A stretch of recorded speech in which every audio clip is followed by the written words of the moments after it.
जम्मू कश्मीर पर बीते 2 घंटे से एक अहम बैठक चल रही है। प्रधानमंत्री आवास पर यह बैठक चल रही है जिसमें 4 पूर्व मुख्यमंत्री समेत 14 नेता शामिल हुए हैं और 370 के तहत जो विशेष दर्जा जम्मू कश्मीर को मिला था उसके खत्म करने के बाद से ये पहली बार है कि इतनी बड़ी बैठक प्रधानमंत्री ने बुलाई है जम्मू कश्मीर के तमाम नेताओं के साथ। माना जा रहा है कि इस बैठक में परिसीमन यानी कि डीलिमिटेशन तय करने को लेकर बात हो सकती है ताकि राज्य में चुनाव की प्रक्रिया शुरू हो सके।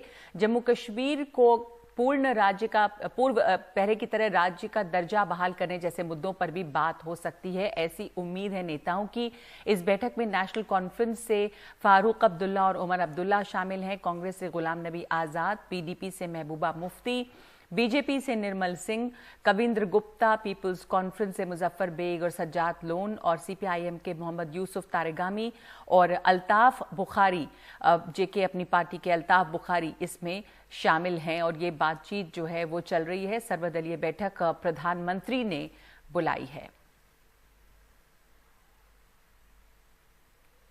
मेरे साथ जुड़ रही हैं मेरी सहयोगी नीता शर्मा जो इस बैठक पर नजर रखे हुई हैं। ये बैठक अपने आप में काफी अहम है नीता, क्योंकि एक तमाम जम्मू कश्मीर के बड़े नेताओं का एकजुट होना, प्रधानमंत्री का ये बैठक बुलाना और जब से विशेष दर्जा छिना है राज्य का उसके बाद से ये पहली बार है कि इस स्तर पर बैठक हो रही है। तो इसकी अहमियत जो है इसका महत्व अपने आप में इस वजह से भी ज्यादा होता है। चाहे इस कोई उम्मीद भी शायद ऐसी नहीं होगी कि इससे कोई नतीजा किसी तरह का निकल आएगा, पर हाँ किन अहम मुद्दों पर चर्चा होने की उम्मीद इसमें है और क्या बातें हो रही हैं? Nagma, dialogue is the only way forward. दोनों केंद्र सरकार और अब जो घाटी के नुमाइंदे यहाँ पर आए हैं, 14 नुमाइंदे, उन सभी का यही मानना है कि बातचीत से ही रास्ता जो है वो निकल सकता है। इसलिए ये अपने आप में बहुत बड़ी बात है कि हाईएस्ट लेवल पर जो बातचीत है प्रधानमंत्री के स्तर पर वो बातचीत हो रही है। पूर्व मुख्यमंत्रियों से, पूर्व डिप्टी चीफ मिनिस्टर से जो घाटी को रिप्रेजेंट करते हैं, चाहे वो पीपल्स कॉन्फ्रेंस के हों, अपनी पार्टी के हों या फिर भारतीय जनता पार्टी के हों, उन सभी लोग जो हैं वो यहाँ पर हैं। इसके अलावा केंद्र सरकार की तरफ से खुद केंद्रीय गृह मंत्री हैं, साथ में जितेंद्र सिंह है जो भारतीय जनता पार्टी उधमपुर से हैं, डायरेक्टर इंटेलिजेंस ब्यूरो हैं और यूनियन होम सेक्रेटरी हैं। तो हाईएस्ट लेवल ऑफ रिप्रेजेंटेशन है केंद्र सरकार की तरफ से भी और घाटी की तरफ से भी और जम्मू की तरफ से भी। जहां तक मुद्दों का सवाल है, सबसे बड़ा मुद्दा फिलहाल सरकार के सामने ये है कि वहां पे डीलिमिटेशन का प्रोसेस जो है वो चल रहा है। घाटी की तरफ से जो ये कमीशन है उसमें जो पार्टीज हैं, पॉलिटिकल पार्टीज, उनका भी रिप्रेजेंटेशन था, लेकिन वो इस कमीशन को बॉयकॉट कर रहे थे। तो केंद्र सरकार की तरफ से बार बार ये बोला जा रहा था कि आप पार्टिसिपेट कीजिए। पार्टिसिपेशन इसलिए जरूरी था कि अगर ये डीलिमिटेशन कमीशन जो है वो अपने आप रिपोर्ट बना लेता तो ये जो नुमाइंदे हैं उसे चैलेंज कर सकते थे कोर्ट में। तो ये एक मुद्दा है, क्योंकि जो रीडिफाइनिंग ऑफ वहाँ के जो असेंबली सेगमेंट्स हैं उन्हें करने के लिए डीलिमिटेशन कमीशन को वो अपनी रिपोर्ट देनी जरूरी है। इसलिए ये मुद्दा काफी अहम है। दूसरा मुद्दा जो इन लोगों की तरफ से है, गुपकार अलायंस की तरफ से है, ये रिस्टोरेशन ऑफ स्टेटहुड का है, साथ में स्पेशल स्टेटस का है। लेकिन ये बहुत बड़ी बड़ी बातें हैं, अभी पहली मीटिंग में ये सब होने वाला नहीं है। लेकिन कंपल्शंस जो हैं, भारत सरकार को आखिर क्या वजह थी कि अभी सडनली ये करना पड़ गया? डोमेस्टिकली कंपल्शन इसलिए रही क्योंकि भारत सरकार, केंद्रीय गृह मंत्रालय, नेशनल सिक्योरिटी एडवाइजर, ये सब के ऑफिस चाहते थे वहाँ पे नई जो क्रॉप ऑफ लीडर्स है वो पैदा हो, वो वहाँ की जो लोगों को रिप्रेजेंट करे। क्योंकि एक यहाँ से एक नैरेटिव जाता था, वो ये था कि अब्दुल्लाज और मुफ्तीज जो हैं वो वहाँ के लोगों को रिप्रेजेंट नहीं करते। Grass root level of democracy को बल देने की जरूरत है। केंद्र सरकार ने वहाँ पे डीडीसी चुनाव भी करवाए, लेकिन फिर भी जो न्यू क्रॉप ऑफ लीडर्स है वो वहाँ पर पनप नहीं सकी। पिछले कुछ महीनों में हमने देखा पंचेस, सरपंचेस की कई किलिंग्स भी हुई, साथ में ये भी देखा कि कई लोगों ने वहाँ पर रेजिग्नेशंस भी दिए। तो ऐसे में डोमेस्टिक कंपल्शन रही, इंटरनेशनल कंपल्शन इसलिए भी हैं कि हम देख रहे हैं कि अफगानिस्तान में किस तरह से तालिबान और जो अब यूएस है वो पुल आउट करने की कोशिश कर रहा है। तो ऐसे में सिक्योरिटी पैराफर्नेलिया में उसे लेकर काफी चिंता है। साथ में एक जो सबसे बड़ी अहम एक मुद्दा हो सकता है, एक जो रीजन हो सकता है, प्रधानमंत्री खुद जो हैं वो आने वाले महीनों में यूएस स्टोर पे जाएंगे। अभी तक जितनी भी ह्यूमन राइट्स ऑर्गेनाइजेशंस हैं वो भारत को क्रिटिसाइज करती रही हैं कि भारत ने यूनिलैटरली, मोदी सरकार ने यूनिलैटरली ये डिसीजन ले लिया कि किस तरह से स्टेटहुड को खत्म कर दिया और स्पेशल स्टेटस को खत्म कर दिया।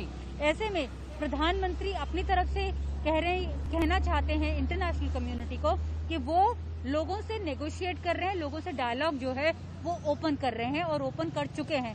तो एक इंटरनेशनल कम्युनिटी में भी एक मैसेजिंग की जरूरत है, वो इस मीटिंग के जरिए देने की कोशिश कर रही है भारत सरकार। नगमा जी जी, शुक्रिया आपका नीता। ये बहुत अहम बात है कि इस मीटिंग के तहत हाईएस्ट लेवल पर ये संदेश देने की कोशिश है अंतर्राष्ट्रीय समुदाय को भी कि किस तरह से बातचीत में एंगेज करने के लिए प्रधानमंत्री तैयार है। कश्मीर के तमाम नेताओं को बुलाया गया। हमारे साथ नज़ीर मसूदी भी जुड़े हैं श्रीनगर से।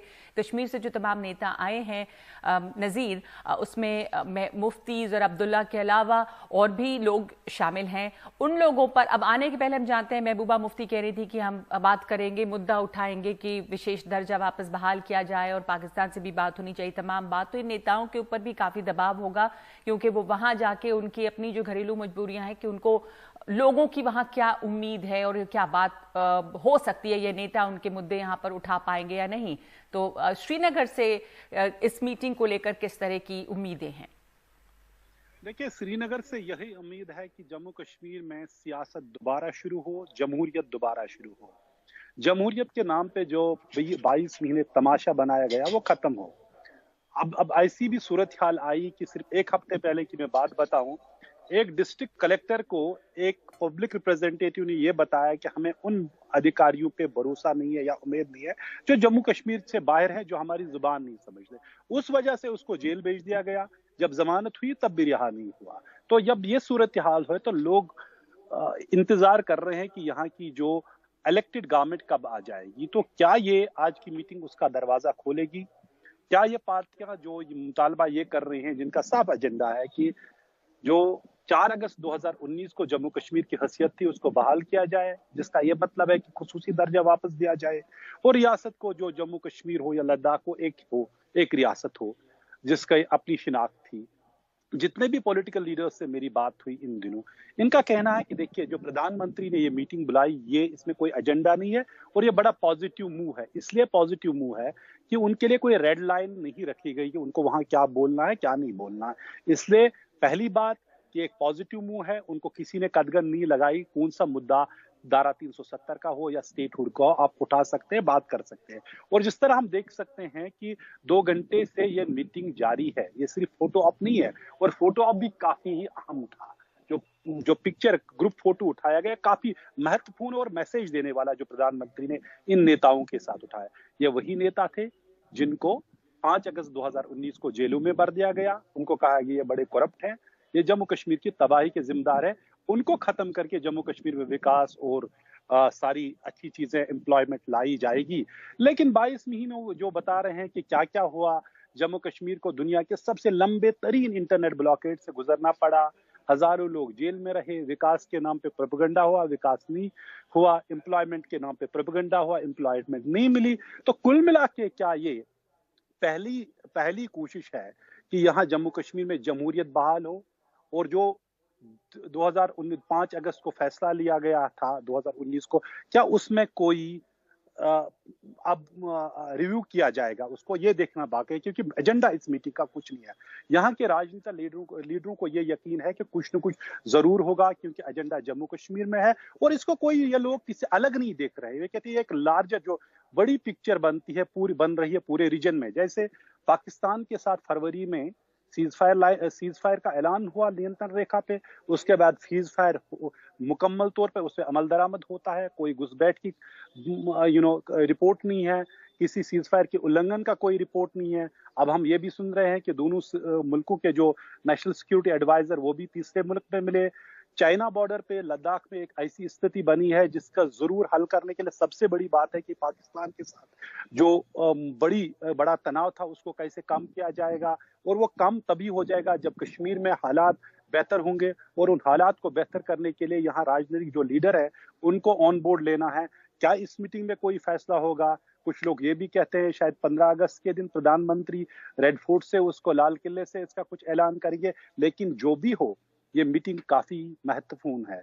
22 महीने बाद जब पूरा राब्ता टूटा था कश्मीर और दिल्ली के दरमियान, जो लीडर यहाँ मुख्यमंत्री रहे थे उनको चोर और घूसखोर बता के, तबाही लाने वाले बता के जेलों में रखा गया। लेकिन आज उनको दोबारा दावत दी गई और उनके साथ पिछले 2 घंटों से बात हो रही है। बातचीत चल रही है। बिल्कुल, आपने सही कहा नज़ीर कि ये वही नेता हैं जिनको जेलों में बंद किया गया ये कहकर कि करप्ट हैं, चोर घूसखोर, ये तमाम बातें। आज उन्हें बुलाया गया है। अच्छी बात है कि बातचीत हो रही है तमाम नेताओं से, और जैसा नज़ीर ने बताया कि उम्मीद यही है श्रीनगर से कि जमहूरियत जल्द बहाल हो, यानी कि लोकतंत्र लौटे, राज्य में चुने हुए प्रतिनिधि हों, ये सबकी उम्मीद है। क्योंकि अनुच्छेद 370 खत्म होने के बाद से ये पहली बैठक हो रही है दिल्ली में 22 महीनों के बाद, जिस दौरान कश्मीर में खास करके घाटी में सबसे लंबा इंटरनेट ब्लॉकेड देखा गया है। तो इसके बाद में ये बातचीत अब हो रही है, जिससे कि अगर कुछ बहुत नहीं भी निकलता है तो ये पहली बातचीत के तौर पे काफ़ी अहम है।